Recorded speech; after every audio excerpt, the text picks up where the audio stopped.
અંકલેશ્વર જેડીસીમાં આવેલા ધનલક્ષ્મી કેમિકલ્સના કામદારનું શંકાસ્પદ મોત થતા ચકચાર મચી જવા પામી છે। હાલ જેડીસી પોલીસ દ્વારા મોતના કારણ અંગે વધુ તપાસ હાથ ધરવામાં આવી રહી છે। જો કે કંપની તરફથી સરકારી નિયમો મુજબ વળતર આપવાની ખાતરી આપવામાં આવી હોવાનું જાણવા મળ્યું છે। અંકલેશ્વર જેડીસીમાં આવેલી ધનલક્ષ્મી કેમિકલ્સ કંપનીમાં કામ કરતા એક કામદારનું શંકાસ્પદ પરિસ્થિતિમાં મોત નિપજતા વિસ્તારમાં ચકચાર મચી ગઈ છે। મૃતકની ઓળખ અંકલેશ્વર વિસ્તારમાં રહેતા પ્રમોદ મંડળ તરીકે થઈ છે। તેઓ ધનલક્ષ્મી કેમિકલ્સ કંપનીમાં નોકરી દરમિયાન અચાનક બેભાન થઈ ગયા હતા અને ઘટના સ્થળે જ તેમનું મોત થયું હોવાનું સામે આવ્યું છે। ઘટનાની જાણ થતાં મૃતકના નાના ભાઈ તાત્કાલિક કંપની ખાતે દોડી આવ્યા હતા અને સમગ્ર મામલે જેડીસી પોલીસને જાણ કરવામાં આવતા જેડીસી પોલીસ મથકનો સ્ટાફ સ્થળ પર પહોંચ્યો હતો અને મૃતદેહને પોસ્ટમોર્ટમ અર્થે ખસેડવામાં આવ્યો હતો।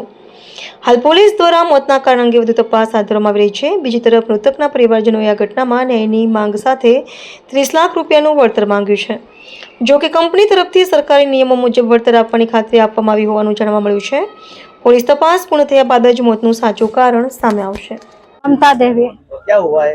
उसका कुछ नहीं हुआ था, खाना पीना खा के ड्यूटी पे आया था। कौन सी कंपनी का? धनलक्ष्मी केमिकल। बाद में क्या हुआ? बाद में कुछ नहीं हुआ, फोन किया था तो उसने फोन नहीं उठाया।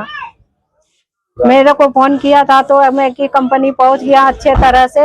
मैं फिर उसने 3 बजे लगभग फोन किया तो मैंने सोया हुआ था सर, नहीं उठाया। फिर मैं अपना देवर को फोन करके बुलाया कि वो नहीं भैया उठता है, वो आ जा।